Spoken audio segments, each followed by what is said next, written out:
মুসলমান ভাইরা আমার, দিলের কানে কথাগুলো শুনুন। আল্লাহ সুবহানাহু ওয়া তাআলা আপনার আমার কত মর্যাদা দিয়েছেন। এত কিছু বলার একটাই কারণ হলো একটু দিলটা নরম করেন, বুঝার চেষ্টা করেন। আল্লাহর নবী মুসা একদিন আল্লাহর সাথে কথা বলেন। সূরা তাহার আয়াত থেকে আপনাকে আলোচনা শোনাচ্ছি। আল্লাহর নবী মুসার সাথে কথা বলেন। মুসা আল্লাহর সাথে কথা বলেন তুর পাহাড়ে গিয়া।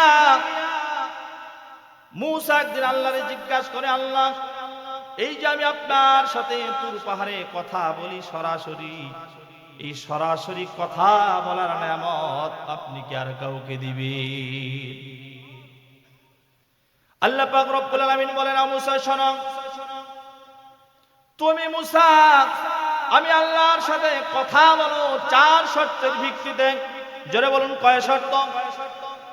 আরো জোরে বলতে হবে, আরো জোরে। মুসা তুমি আমি আল্লাহর সাথে কথা বলো 4 শর্তের ভিত্তিতে। ও মুসা, পৃথিবীর কোন জায়গায় তুমি আমি আল্লাহর সাথে কথা বলার কোনো অপশন নাই, সুযোগ নাই। ফাখলা'না আলাইক ইন্নাকা বিল ওয়াদিল মুকদ্দাসি তুওয়া। 1 নম্বর শর্ত হলো মুসা, উজু ছাড়া তুমি আমি আল্লাহর সাথে কথা বলতে পারবে না। মনে রাখবেন ভালো করে কথাগুলো, উজু ছাড়া। 1 নম্বর শর্ত হলো মুসা, উজু ছাড়া তুমি আমি আল্লাহর সাথে কথা বলতে পারবে না। 2 নম্বর শর্ত হলো মুসা, পৃথিবীর কোন জায়গায় আমি আল্লাহর সাথে তুমি কথা বলতে পারবে না, তুর পাহাড়ে আসতে হবে। সুবহানাল্লাহ বলেন। 3 নম্বর কথা বলেন আল্লাহ, মুসা তুর পাহাড়ে আসলে তুমি আমি আল্লাহর সাথে কথা বলতে পারবে না। শর্ত বাকি আছে কয়টা? 2টা গেল, আর কয়টা বাকি জোরে বলেন। 1 নম্বর হলো প্রথমে উজু করা লাগবে।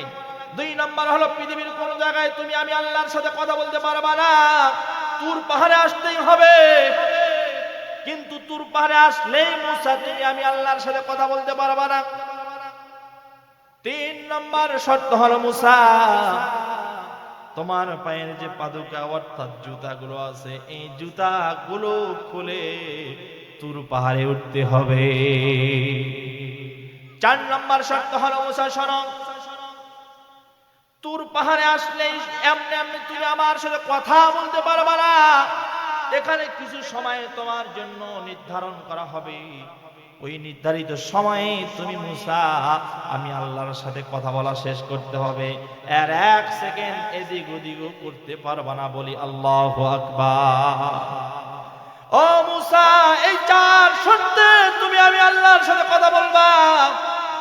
আর আমি এমন একজন পয়গম্বর, এমন একজন নবী দুনিয়াতে পাঠিয়ে দিব, যিনি হবেন আমার দোস্ত।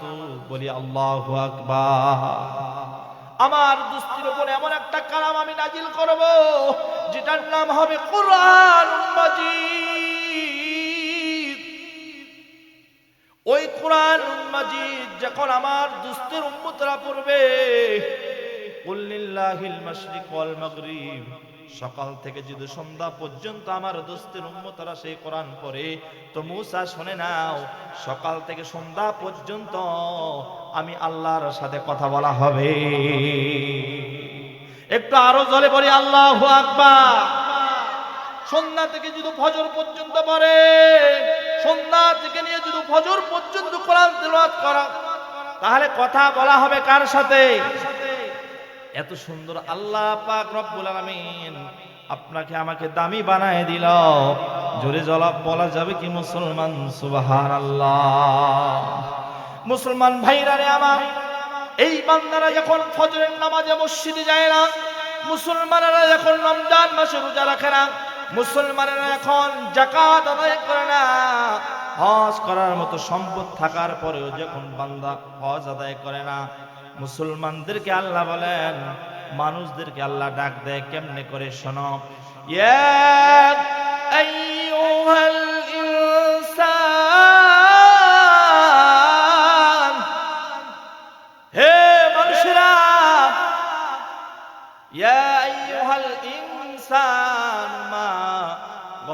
গররকা বিরব্বিকাল কারীম।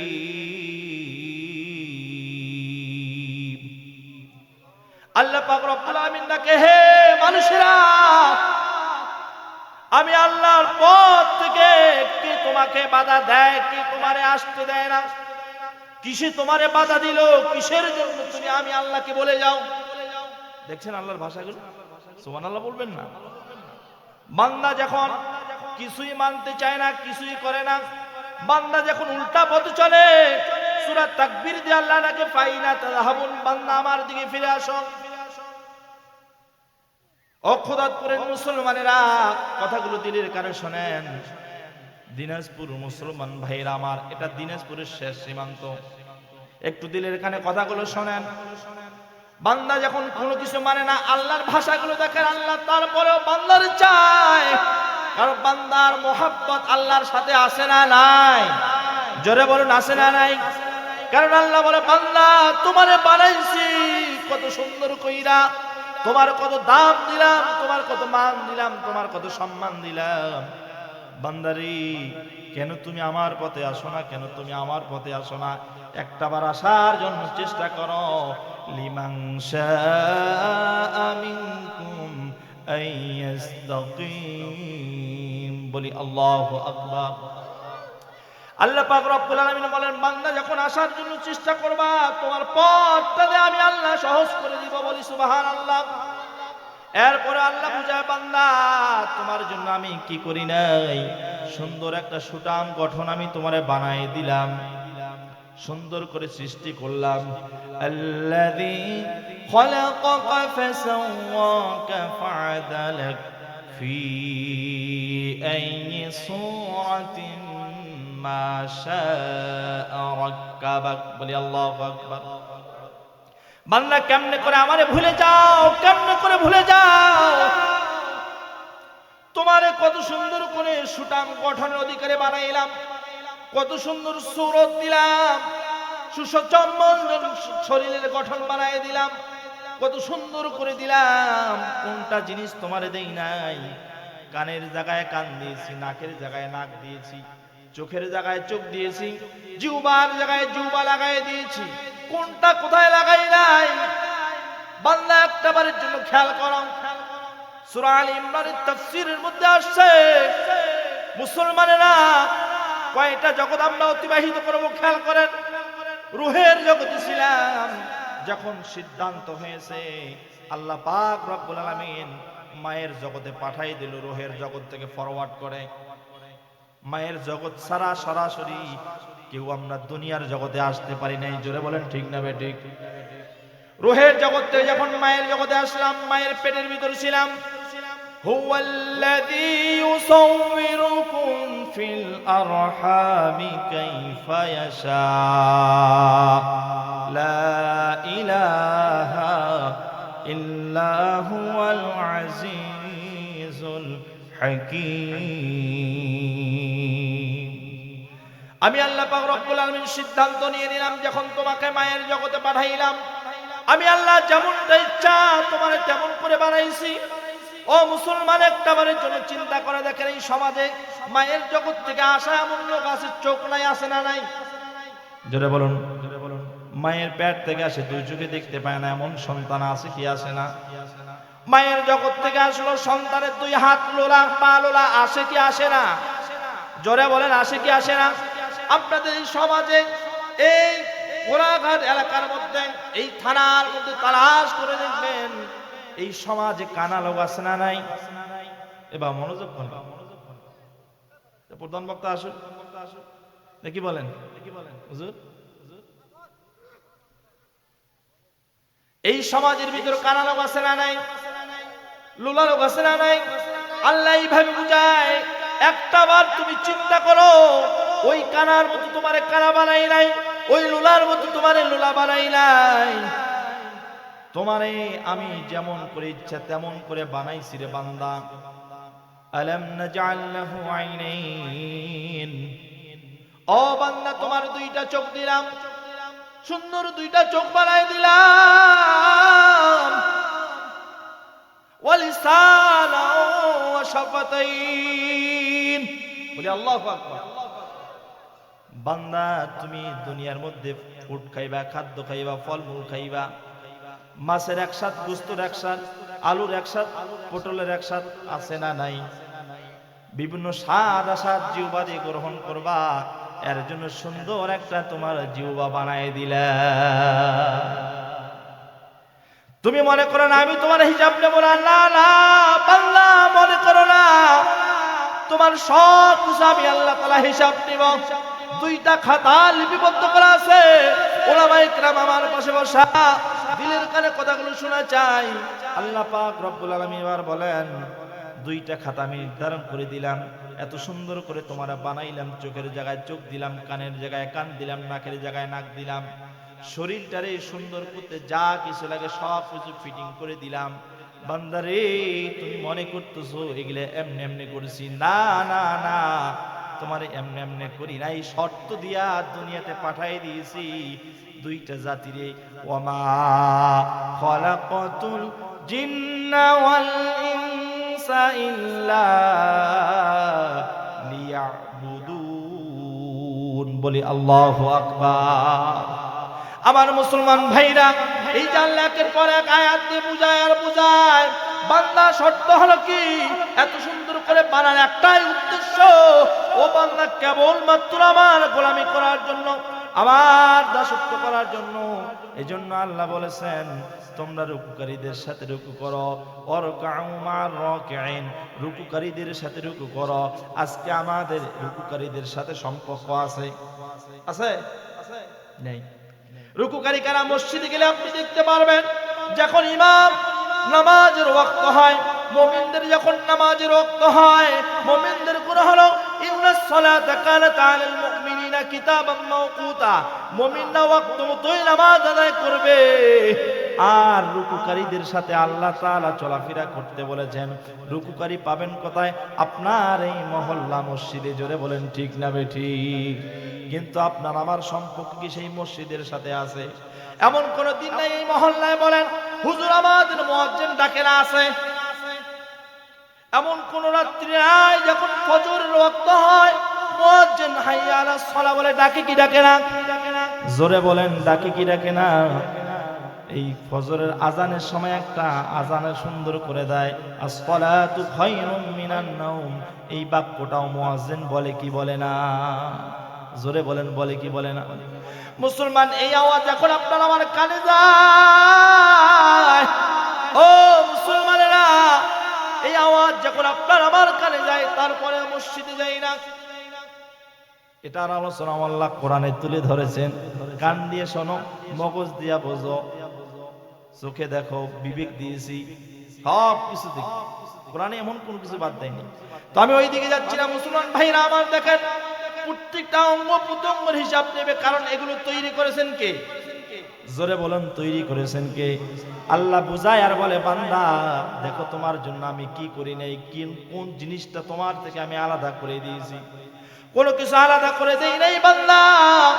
তোমার সৃষ্টি করার পর আমি আল্লাহ তোমার থেকে দূরে সরে যাই নাই, বলি আল্লাহু আকবার। আপনাকে আমাকে দুনিয়াতে ছেড়ে দিয়ে আল্লাহ মনে করেছেন বহু দূরে গেছে, আর আমাদের কাছে নাই।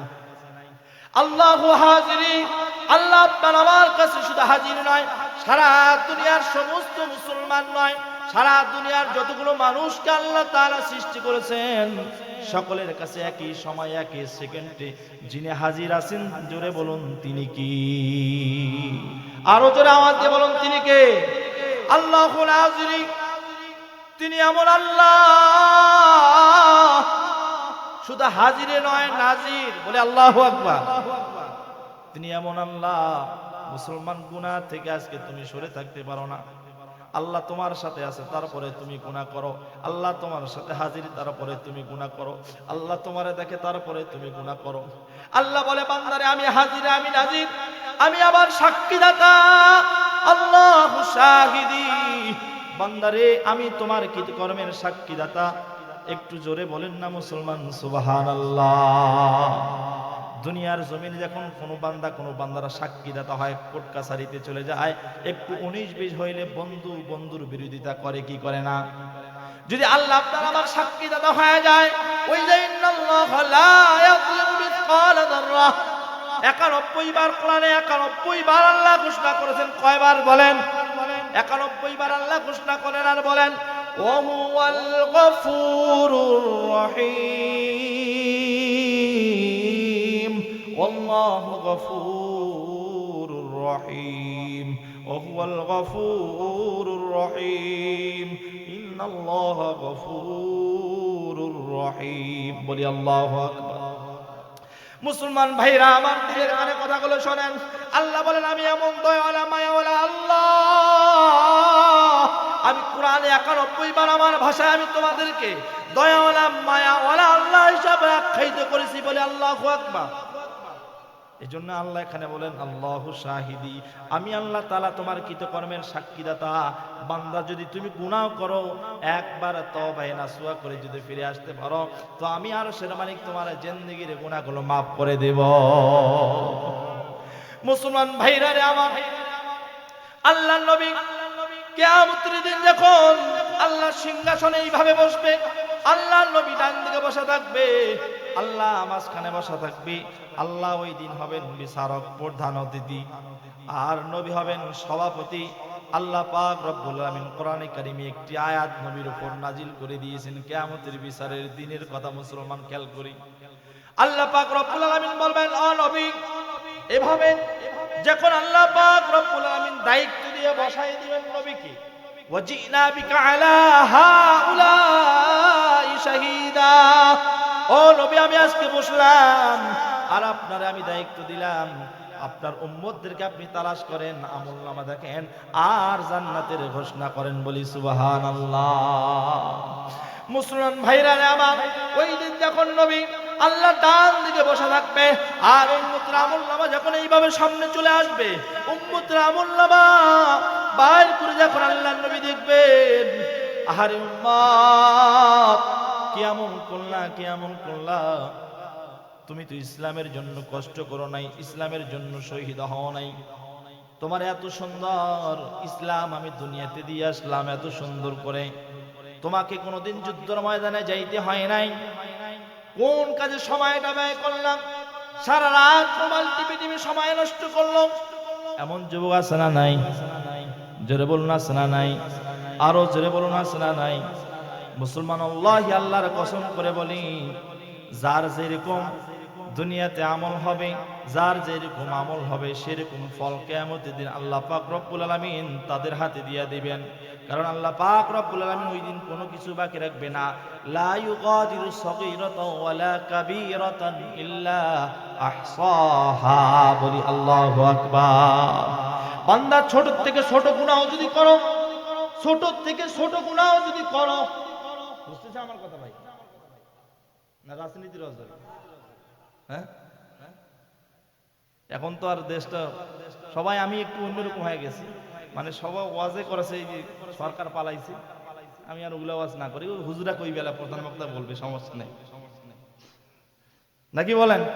হুজুরা আছে এগুলো বলবে, আমার কোরআন হাদিস থেকে একটু শোনাই, আপনারা শোনেন, আছে হুজুর বলবে। ওই যে গজল যেগুলো গান কিচ্ছা কাহিনী যে বলে, ধরা খাইছে রে ও ধরা পড়ছে রে, বাংলাদেশে বিচারপতি বাম পারা ধরা খাইছে রে। কথা কয় না? ধরা পড়ে নাই? ও ধরা খাইছে রে ও ধরা পড়ছে রে, বাংলাদেশে বিচারপতি বাম পারা ধরা খাইছে রে। বলেন আমার সাথে, বলেন ও ধরা খাইছে রে। বলেন না? হ্যাঁ, পারবেন না? ভয় তো নাই ভাই, দেশের সরকার এখনো বসে নাই, ভয় নাই, কোন ও ধরা খাইছে রে। পারবেন না? পারবেন কোনটা? ও ধরা খাইছে রে ও ধরা পড়ছে রে, বাংলাদেশে বিচারপতি বাম পারা ধরা খাইছে রে। জোরে বলেন ঠিক না বে ঠিক? এরা ইসলামের শত্রু, এরা কোরআনের শত্রু এবং আল্লাহ এবং আল্লাহ রসুলের শত্রু। এই জন্য আল্লাহ পাক এমন বড় মাস্টার প্ল্যান করেছে, এদেরকে ঘর বাড়ি থাকার মতো কোনো ব্যবস্থা এখন পর্যন্ত হয়নি। এদেরকে খুঁজতেছে, ওই সিরিনি অভিযান চলতেছে, কোনে কোনে আছে, কোন আত্মীয় বাড়িতে আছে, খুঁজতেছে। তো যাই হোক, এই কোরআনের বিপক্ষে যারা যাবে, আল্লাহ পাক সবচেয়ে মাস্টার প্ল্যানের বড় মাস্টার প্ল্যান করে রেখেছে। আজও পর্যন্ত যারা কোরআন সুন্নাহর বাইরে কটূক্তি করে কথাবার্তা বলবে, আল্লাহ এবং আল্লাহ রসুলকে নিয়ে কথাবার্তা বলবে, আল্লাহ পাক রব্বুল আলামিন এই জমিনে তাদেরকে বরদাস্ত না করা পর্যন্ত ছাড় দিবেন। কথা বলেন না কেন? আমাদের সম্পর্ক কাদের সাথে? আমরা তো ইহুদি খ্রিস্টানদের সাথে সম্পর্ক করে নিয়েছি, বরং আল্লাহ পাক মুমিনদের রাখতে বলেন, ইয়া আইয়ুহাল্লাযীনা আমানু লা তাত্তাখিযুল ইয়াহুদা ওয়ান নাসারা, হে ঈমানওয়ালারা, তোমরা যারা ঈমান এনেছো, আমি তোমাদেরকে সতর্ক বার্তা জানিয়ে দিচ্ছি, খবরদার পৃথিবীর সমস্ত মানুষদের সাথে তোমরা সম্পর্ক করো, কিন্তু লা তাত্তাখিযুল ইয়াহুদা ওয়ান নাসারা, কোন ইহুদি নাসরাতের সাথে কোন ইমানদারের সম্পর্ক থাকতে পারে না, পারে না। কথাকার যারা বলুন কথাকার। আপনার আমার সম্পর্ক কাদের সাথে? আজকে ইসকনদের বিরুদ্ধে একটু আলোচনা হয়ে গেলে কিছুদিন আগে এক মাহফিলে এক কুলাঙ্গার বাধা দিয়েছে। এখনো পর্যন্ত এই বাংলার জমিনে এমনও কুলাঙ্গার আছে যারা আজও পর্যন্ত কোরআনের আলোচনাকে পছন্দ করে না। আমি আপনাদেরকে স্পষ্ট কথা বলতে চাই, আপনাদের এই মহল্লায় যদি এমন কোন নাস্তিক মুর্দাত থেকে থাকে, তাহলে আজকের থেকে তালাশ করুন, ওই জালিমকে কতল করতে হবে। কোনো অধিকার নাই। কোরআনে যে কথা বলেছেন, ফায়াকতুলুন ওয়া ইয়াকতুলুন, হও বাঁচো হয় মরো, ওই আইন এখন পর্যন্ত ওদের উপর চালু করা দরকার যারা এই কোরআনকে ভালোবাসে না। চিল্লা বলেন ঠিক না বেঠিক?